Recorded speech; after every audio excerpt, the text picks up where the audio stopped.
Salut à tous et bienvenue. Alors pour cet Euro 2016, je me suis dit qu'il était peut-être intéressant de réaliser quelques vidéos approfondies sur certaines sélections ou certains joueurs, histoire d'avoir un décalage culturel, social, tout ce que vous voulez. Donc pour ce premier volet, on va commencer par l'Irlande du Nord, qui depuis hier, on va dire, a eu un regain de popularité, non pas pour ses actes footballistiques, mais plus pour le folklore qui entoure cette sélection, avec bien sûr Will Griggs on Fire. Alors déjà, on va évoquer cette sélection et le foot nord-irlandais, qu'est-ce que c'est et pourquoi la sélection est aussi faible. Alors on va d'abord démarrer sur la population. 1,8 million d'habitants, c'est très peu, hein, vous imaginez bien. Alors il y en a qui vont me dire l'Islande, c'est encore plus petit, d'accord, mais 1,8 million d'habitants, c'est très rare d'avoir une sélection compétitive. Je rappelle qu'avant le début des qualifications au dernier Euro, l'Irlande du Nord pointait 95e au classement FIFA. Si je dis pas de conneries, c'était même après les 100 places, un peu avant les qualifs. Ils n'avaient pas réussi à gagner le Luxembourg, ils avaient même perdu. Donc c'était les dernières qualifs pour le Mondial 2014. C'était un champ de ruines absolu. Alors ils sont tombés dans un groupe où ils ont eu de la chance, que la Grèce a fait complètement faillite. Et après, ils ont parqué le bus, mais vraiment, au sens littéral. Et c'était la stratégie de Michael O'Neill. Avec Lafferty qui a été on fire, ce qui est une énorme surprise parce que Lafferty aujourd'hui, donc on le fait passer pour la star de la sélection. J'écoute même que c'est limite le plus grand talent, alors qu'il y a Steven Davis à côté, qui est quand même capitaine, qui joue à Southampton, qui est le seul joueur, on va dire, réellement d'impact en première ligue. On pourrait mettre Johnny Evans et Gareth McAuley. McAuley a 36 ans et il commence quand même, avec pas toutes les blessures qu'il a eues, c'est un peu plus compliqué. Johnny Evans, allez, pourquoi pas. Mais Kyle Lafferty, honnêtement. Alors Kyle Lafferty, je vais raconter 2-3 anecdotes. Une des premières qui me vient en tête, c'est qu'il a fait un passage aux Rangers et il a fait à l'époque Charlie Mulgrew, qui est joueur de Celtic, jouait à Aberdeen, et donc ils ont fait à un moment donné une espèce de tête contre tête. Et Lafferty, mais le Mulgrew l'a même pas touché et il a fait une simulation, mais tellement grotesque. Mulgrew a pris un rouge d'ailleurs. Mais en fait, c'est resté en Écosse, ce mec qui simule. Ce mec qui ne fait que sortir. Alors anecdote, nous aussi, il appartenait à Norwich cette saison et ils sont partis, je crois, en mars, faire une tournée non, faire un petit stage à Abu Dhabi ou Dubaï. Oh, j'ai un doute. Bon bref. Et donc ils avaient 2 nuits. Et Kyle Lafferty avec d'autres a réussi l'exploit de faire 3 soirées en 2 nuits. C'est quand même pas donné à tout le monde. Il a tellement fait l'exploit que le dernier jour il s'est pas entraîné parce qu'il a été victime d'une insolation.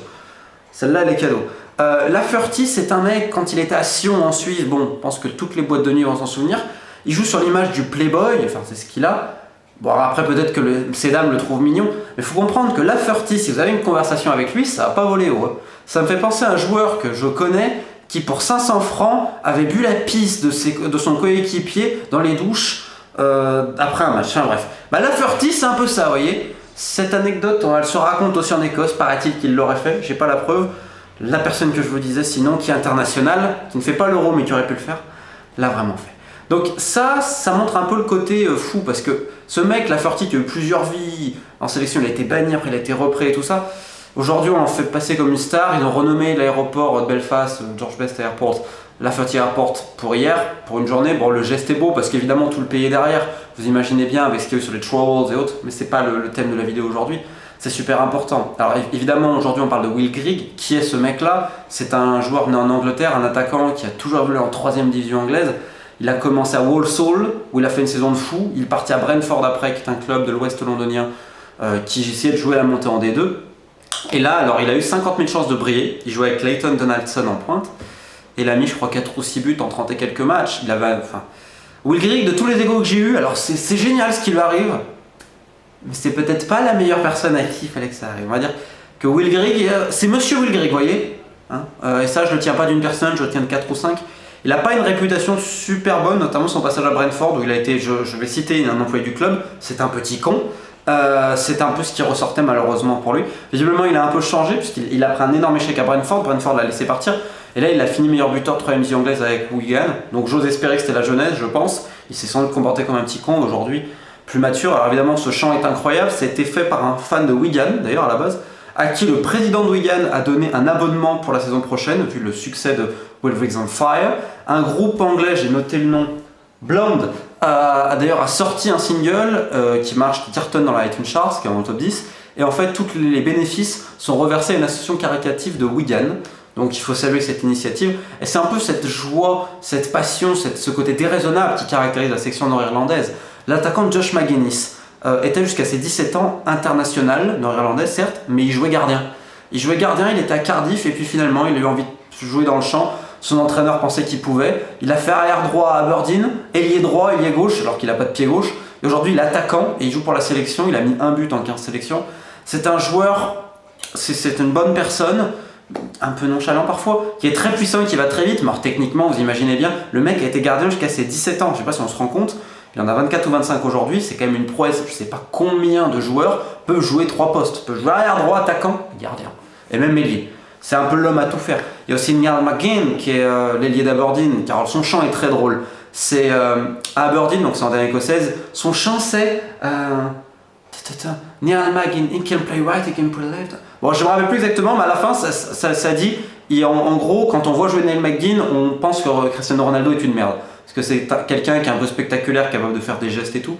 Donc, pareil, lui vient d'un petit village d'Irlande du Nord, il faut comprendre la réalité du championnat. Aucun club n'est pro. La dernière irlandaise, comme je vous disais, est tapée par la Première Ligue, qui est un vampire terrible pour tous ses voisins.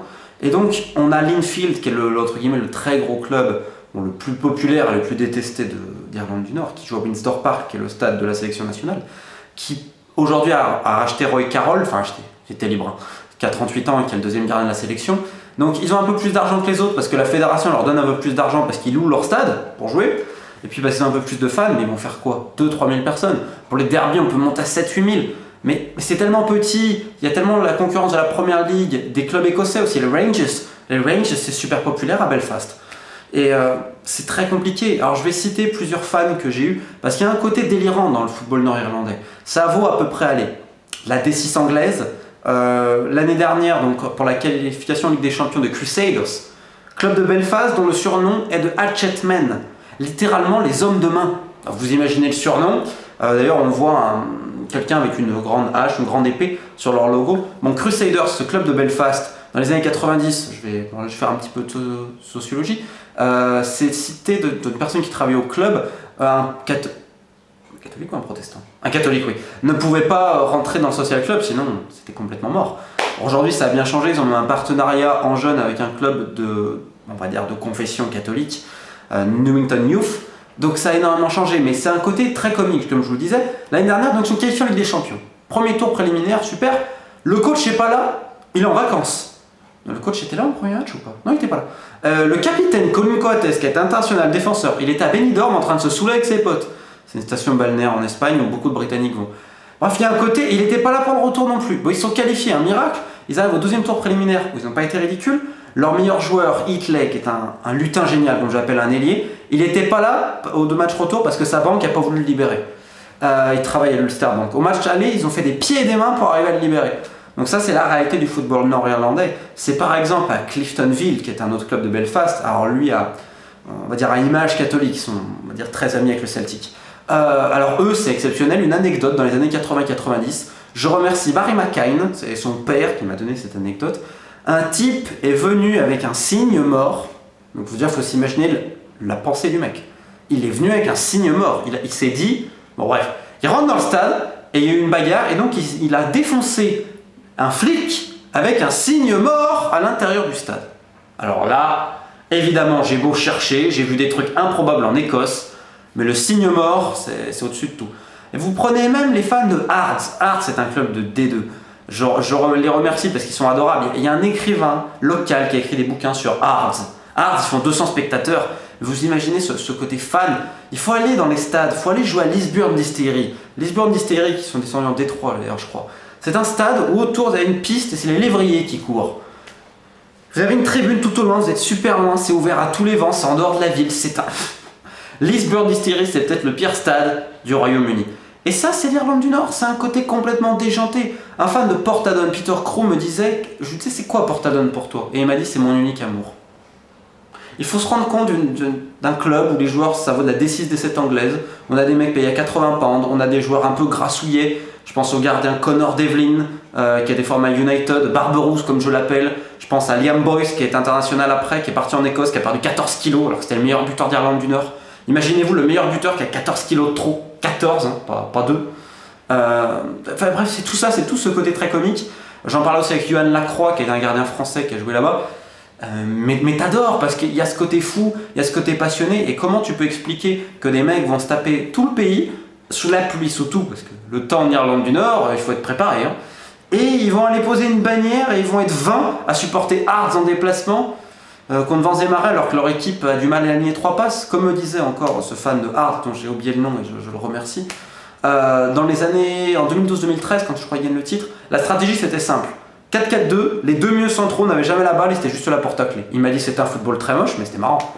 Donc voilà, ça c'est l'Irlande du Nord et il y a quand même un parallélisme à faire avec la sélection de Michael O'Neill qui est assez comique aussi, on va l'avouer. Alors dernière chose, Michael McGovern, le gardien, il y a quelques années, il a été rejeté par le Celtic jeune. C'est un père de famille idéal.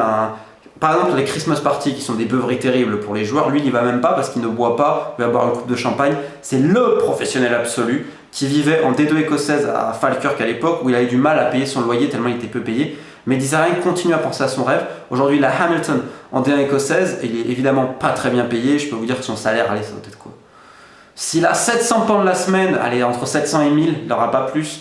Donc on va dire qu'il a 4000 bruts par mois, et vraiment guère plus. Donc c'est entre guillemets le plus gros salaire qu'il a eu de sa carrière. Donc là il a 31 ans, il va pouvoir trouver un meilleur club. C'est génial ce qui lui arrive parce que c'est un bosseur.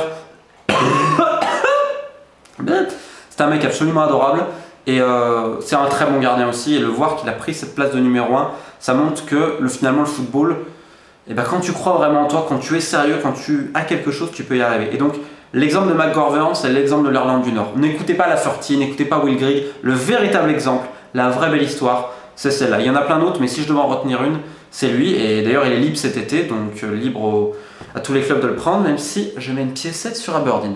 Sur ce, je vous souhaite une excellente journée et on essaiera de continuer d'autres vidéos pour l'Euro rapidement.